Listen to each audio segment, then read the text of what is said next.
We still pretend that there's a magical, mumbo-jumbo, taboo energy about sex that makes it different from all other human activities. Hi, I'm Thad Russell with Reason TV. Today we're joined by Maggie McNeill, a former sex worker who runs the very popular and important blog, The Honest Courtesan. She also wrote the lead article in the December 2013 Cato Unbound, in which she argued for the decriminalization of prostitution. Thanks, Maggie, for joining us. Pleased to be here, Thad. So I want to start with a criticism made by Katha Pollitt in The Nation magazine. She said that pro-decriminalization sex work activists like you and Melissa Jura Grant aren't really representative of sex workers, that you don't really, because you're educated, you're public intellectuals, you're bloggers, you're writers, you're authors, you don't actually speak for the typical sex worker, but you pretend to. How do you respond to that? Well, this is based in the concept that there is a sex worker type, that there's a specific kind of person who's a sex worker. And there isn't. We run the gamut. There are every kind of person that you can imagine meeting in day-to-day life can be a sex worker. And so to say that I'm not representative, or Melissa Jura is not representative, or anybody is not, is rather foolish. It's pretending that there is only one type.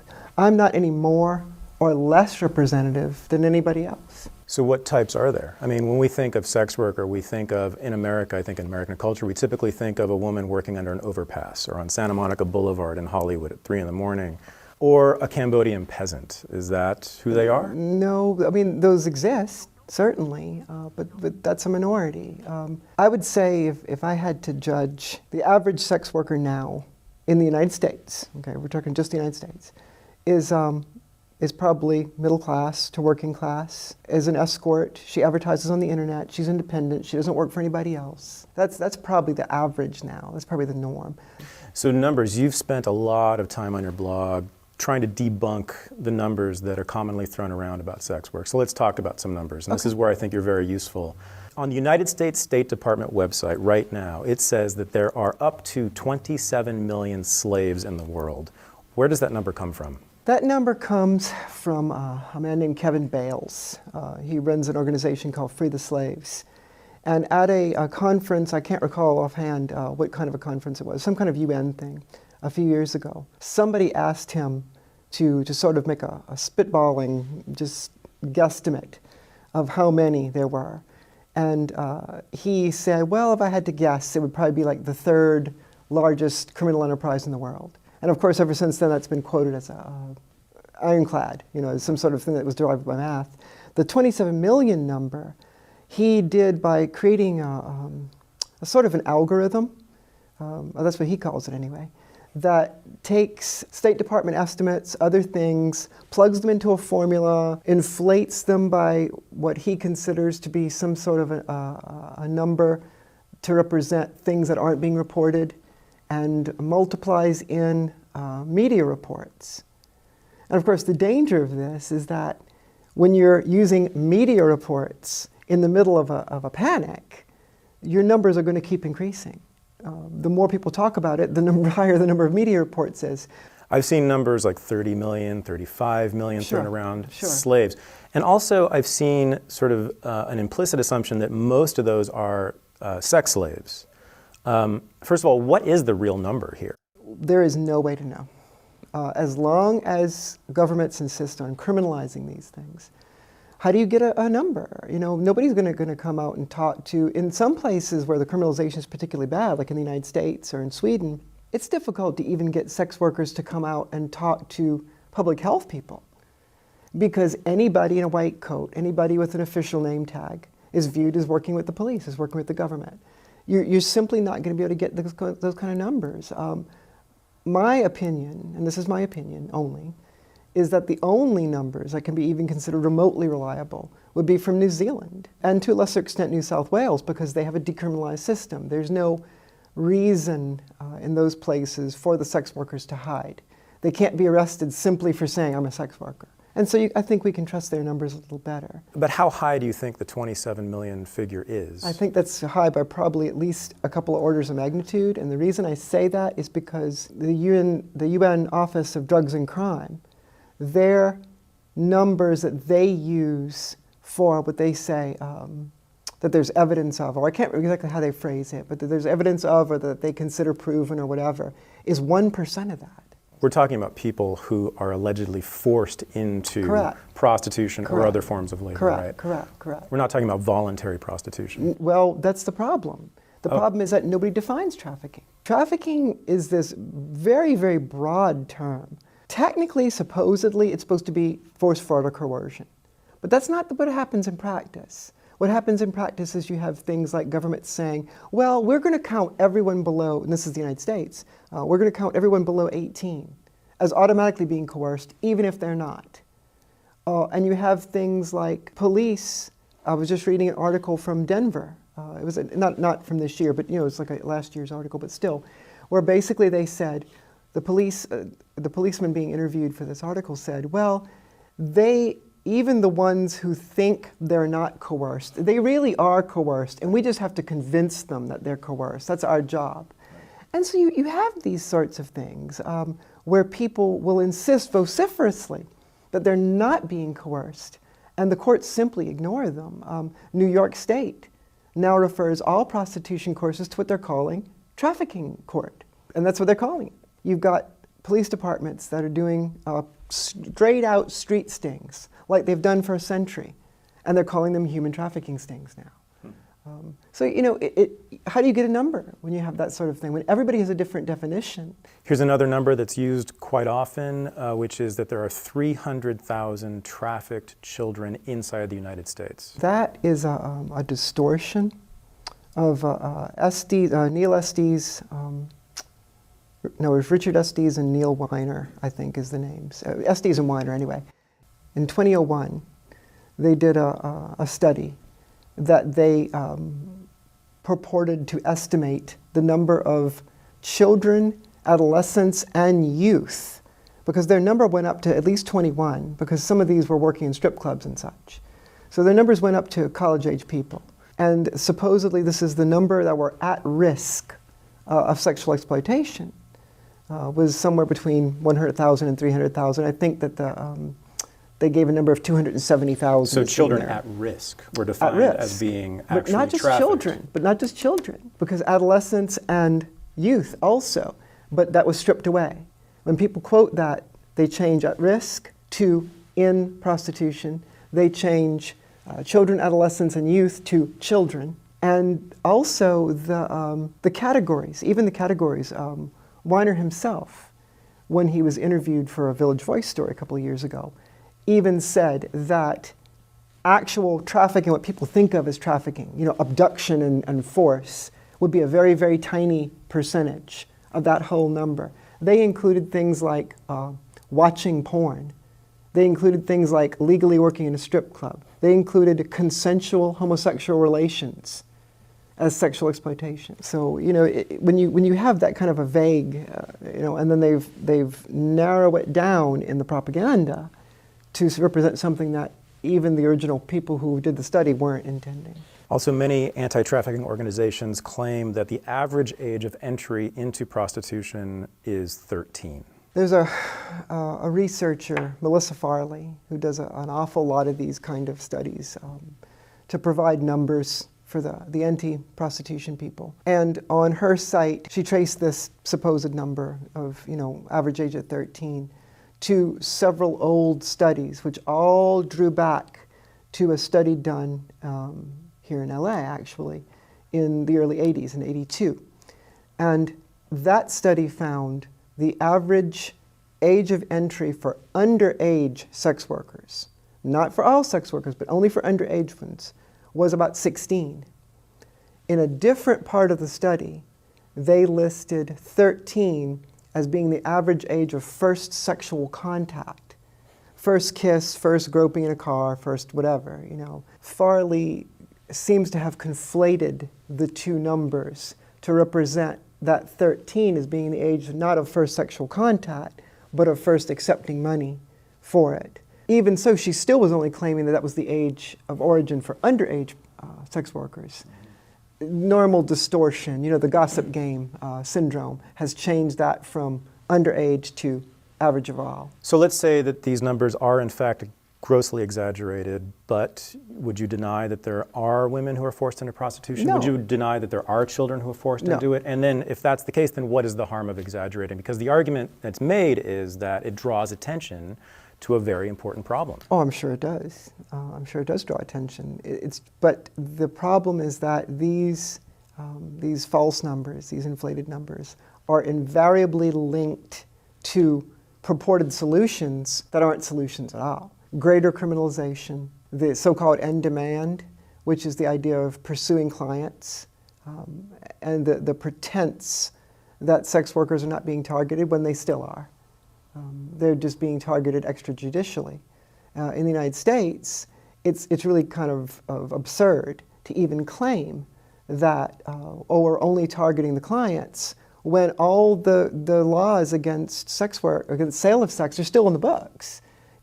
So how can you claim, well, we're only targeting the clients and what, we just won't charge sex workers when we don't feel like it? When you look at the language that's used in the media reports, especially with these FBI innocents lost, that sort of thing, they'll use the term rescue. And of course, rescue means arrest.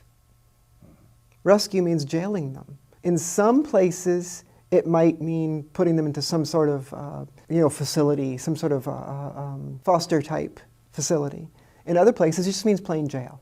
And they're calling this rescue because the premise they seem to be proceeding from is the idea that being in jail is better for these girls, and it's always girls, even though young male sex workers do exist and adult male sex workers do exist. But that's not part of the narrative. So is it safe to say that the organizations and individuals who push these numbers are generally not in favor of decriminalization? That's correct. Okay. Yeah, that's correct. Let's talk about Somali Mom, who was recently revealed as essentially perpetrating a fraud, that she claimed that she had been sold into sex slavery in Cambodia. She established a very popular NGO in Cambodia that was a big cause celeb of many American celebrities. She had women working for her whom she claimed were also sold into sex slavery, and that has all been, I think, shown to be a fraud. Now, pretty much, yeah. Okay, so let's say that's true, that it is a fraud. What harm did Somali Mom do? Well, for one thing, again, it's the same as what we just were saying, that when you tie these stories to an agenda, and there was a very definite agenda in Somali Mom's case. The agenda in her case was she would have these joint raids with the police. She would get the police to raid brothels, to go in and arrest, again, and all the women working there. They would lie about the ages. They would claim that they were younger than they were, generally. They are then incarcerated in either her so-called rehabilitation centers or in plain jails, where they are subjected to basically the same sort of harsh, awful treatment that sex workers are often subjected to at the hands of the police, the world around. So what the harm is when you have a narrative that is being used directly to justify horrible, abusive treatment, I'd say that's a problem. So I was reading an interview in Vice recently of an anti-trafficking hero in India, I forget her name, but who runs a rehabilitation center for allegedly trafficked women, and she was asked what happened inside her rehabilitation centers, and she refused to answer that. What typically does happen inside those centers? It's funny you ask that, because just a couple of weeks ago, in my blog I do a guest blog once a month. And my last one for May was by a young Indian sex worker who now lives in London. But when she was very young, actually before she even started sex work, but she had friends who were sex workers. And she was caught up in a raid and imprisoned in one of these centers. And she explained what does happen. And well, there's a lot of physical abuse in the arrest process, of course, the same as arrests the world over. But then once they're there in the center, the main function is for them their reason for being there is to justify the existence of the NGO, is to justify the NGO continuing to get money. One of the ways they do that is by prosecution. they have to prosecute so-called traffickers. And so they need the girls to serve as witnesses. So they keep the girls against their will as witnesses in these rehabilitation centers, while the so-called traffickers pay their bail and go home. And the girls can be kept in India, which is the example we're using. Their court system is very slow. This can be years that they're sitting in these rehab centers. They're basically treated very poorly. And whenever the rich American ladies come to see what their money is paying for, they're trotted out to give a show, like trained dogs, to give a show for the white ladies that are coming to see. The young woman that wrote the guest column for me told me that she was hidden away whenever these donors came because she could speak some English. And so they basically would lock her up in her room because they only wanted the girls who couldn't speak English so that they couldn't interact in any meaningful way with the donors and tell them things they didn't want to hear. So you, like many activists, insist on using the term sex work instead of prostitution. Why is that? I'm probably less rigid with it than a lot of others. I'm pretty much use whatever term I think that the person's comfortable with, but sex work is the preferred term in the movement.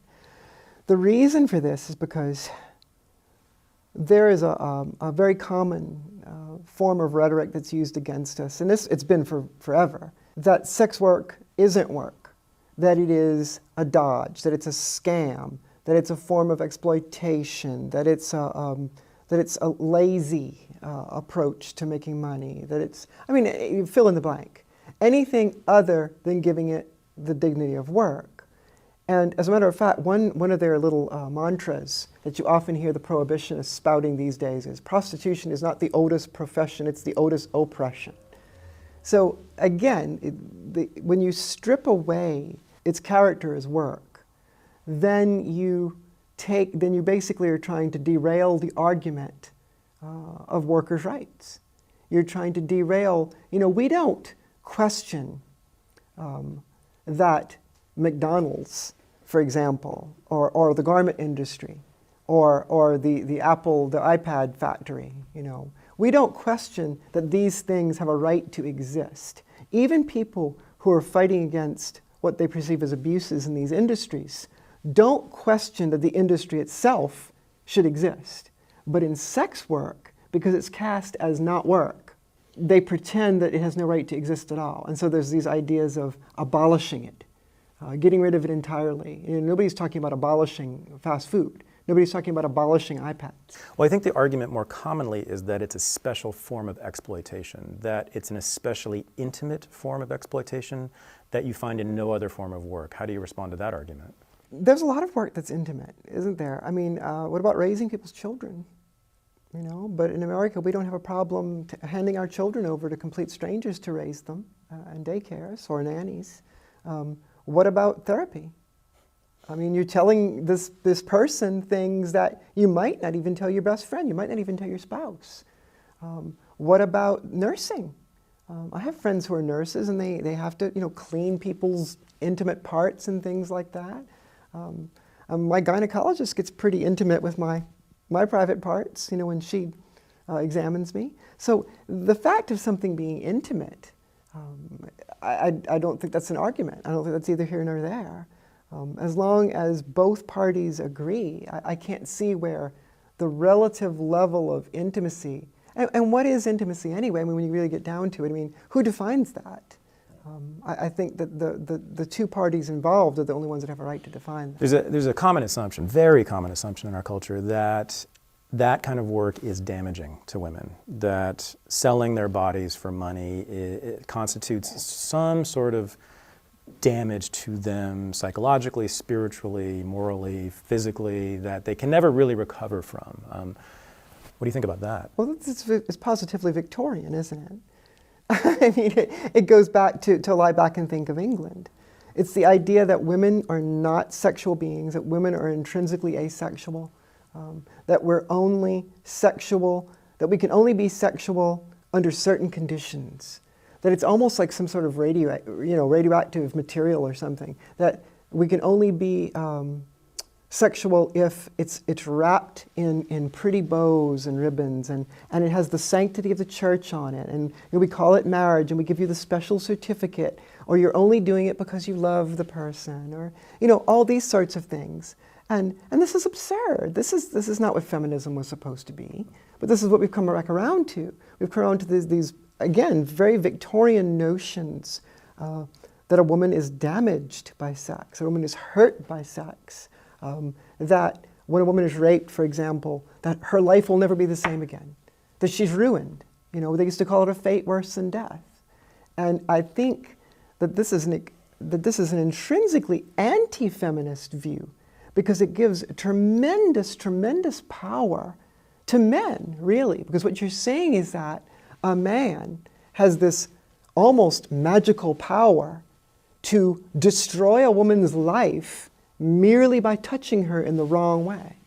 What about Catholic Paulet's argument that prostitution is an industry in which men's desires are catered to, therefore it is essentially patriarchal?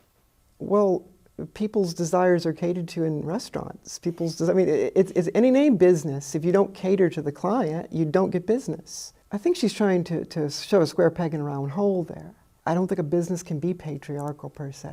Maybe some people might disagree with me. Maybe there's some sort of a Marxist interpretation that says otherwise. But to me, the principle of voluntary exchange is neutral, is gender neutral. I don't really see a case. I suppose an argument can be made, but I've never seen one that I found. It's a desire like any other in any market exchange. Sure. So if there is a problem with involuntary sex work, which would be trafficking or slavery, what should be done then? Do you want to do nothing about it? Let the market take its course? No, I wouldn't go quite that far. The problem is that there already are laws for these things. We have a name for sex being inflicted on a woman against her will. We call it rape.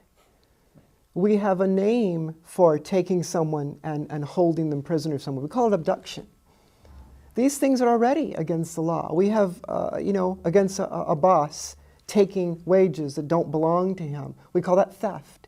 These things are all against the law already. Why do we need this new construct, and vague construct, that isn't even properly defined? Why do we need this to be laid on top of all these other things that already are crimes? And the answer, of course, is because it isn't the involuntary that they really care about. The prohibitionists don't care about the involuntary. I think that there are some of them maybe that are deluded enough to think that this is common, but I think the majority of them know better.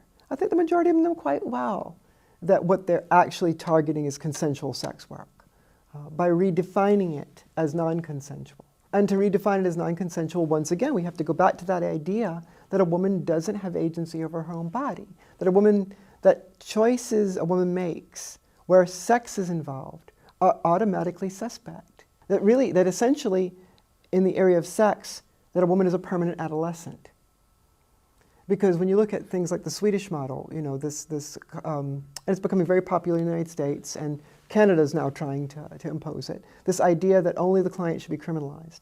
What does this resemble most closely? What it resembles most closely to me is statutory rape laws. The idea that the woman is not, that her consent is immaterial. That the male is essentially her moral superior. And so he needs to be held accountable. And whether she agreed or whether she didn't agree is completely immaterial.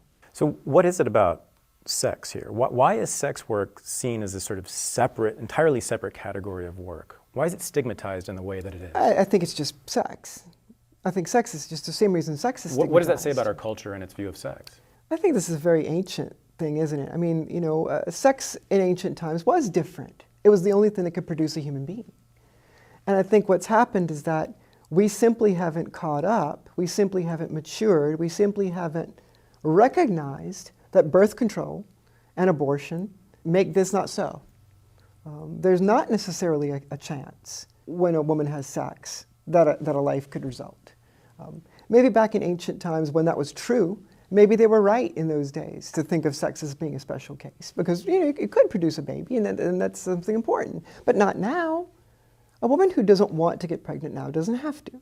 But yet we still pretend that it's a special case. We still pretend that there's a magical mumbo-jumbo taboo energy about sex that makes it different from all other human activities. And this is something that I simply don't see. So why should it be decriminalized? The decriminalization, I think, has nothing to do with the sex argument. I think the decriminalization, the best argument for decriminalization is a harm reduction argument, which is simply that all the other forms of managing it cause more harm than good.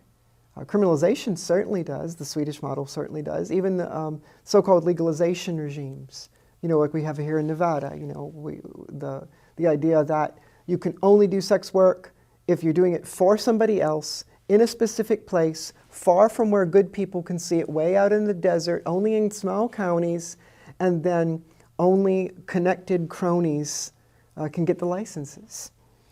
So this is not a good, I'm not saying that if a woman chooses to work in a brothel that that's bad. I mean, if that's her choice, that's her choice. What I'm saying is that the choice shouldn't be taken away. And in a legalized system, what you're saying is that choice is taken away. What's particularly bizarre to me is that you can cross a border and the rules of legalization change completely. So in Nevada, the only form of sex work allowed is in a brothel. In Canada, brothels are illegal. You can only do it if you're not working for someone else. Same thing with the English Channel, right? In the Netherlands, brothels are legal. In Britain, they're not legal. And what New Zealand did and what New South Wales and Australia did is they both recognized that when you want to start making regulations and laws and rules about sex work, you get into some very deep thickets very fast, because then you get into things like, what is prostitution? If a man gives me an expensive present, and I have sex with him for this expensive present, is that prostitution? If he pays me a flat rate per month and I have sex with him, is that prostitution? And you get into these things like that. And what New Zealand and New South Wales both realized is that these rules, when you start asking police to make these judgments, they will always judge on the side of criminalization. They will always judge on the side of arrest. If there's an ambiguous situation, they're going to just arrest everybody. And to stop that, you need to just take the police out of it entirely. It seems like at the end of the day, it's not a legal question, it's a cultural question. It sounds like, from what you're saying, that as a culture, we need to think differently about sex before we have a solution to this. We need to grow up. I mean, it's that simple. We need to grow up. The idea that if they find out that a hotel room was being used by a sex worker, that contaminates the hotel room. Because there's some sort of magical taboo energy that goes into it. And this is silly, this is childish. This is not something for the 21st century, for the most technologically advanced nation on earth to be still practicing, and yet we do. So yeah, I think that's what it is. I think we just need to grow up. Well, thank you, Maggie, for joining us. This has been great. For Reason TV, I'm Thad Russell.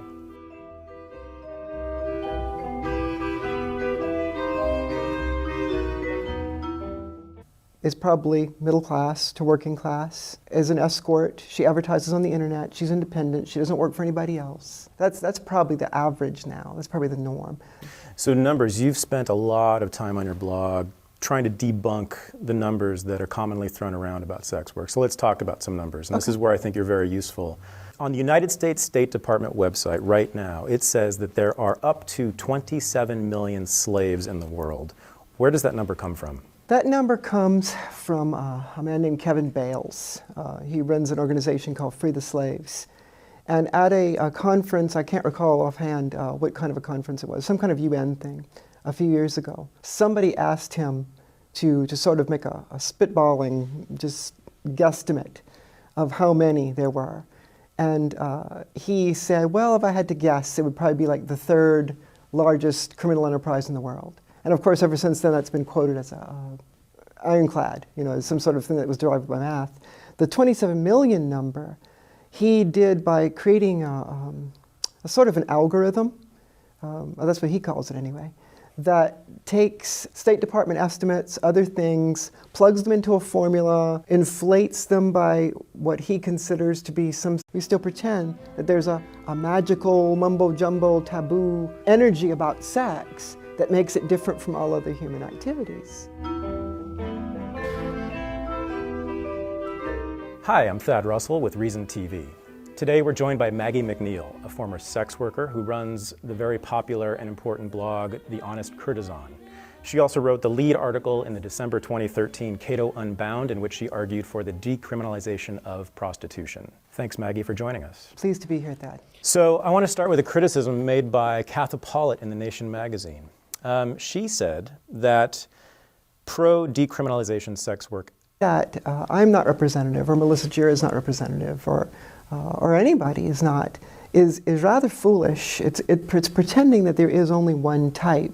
I'm not any more or less representative than anybody else. So what types are there? I mean, when we think of sex worker, we think of, in America, I think in American culture, we typically think of a woman working under an overpass or on Santa Monica Boulevard in Hollywood at 3 in the morning, or a Cambodian peasant. Is that who they are? No, I mean, those exist. Certainly, but that's a minority. I would say if I had to judge the average sex worker now in the United States, okay, we're talking just the United States, is activists like you and Melissa Gira Grant aren't really representative of sex workers, that you don't really, because you're educated, you're public intellectuals, you're bloggers, you're writers, you're authors, you don't actually speak for the typical sex worker, but you pretend to. How do you respond to that? Well, this is based in the concept that there is a sex worker type, that there's a specific kind of person who's a sex worker. And there isn't. We run the gamut. There are every kind of person that you can imagine meeting in day-to-day life can be a sex worker. And so to say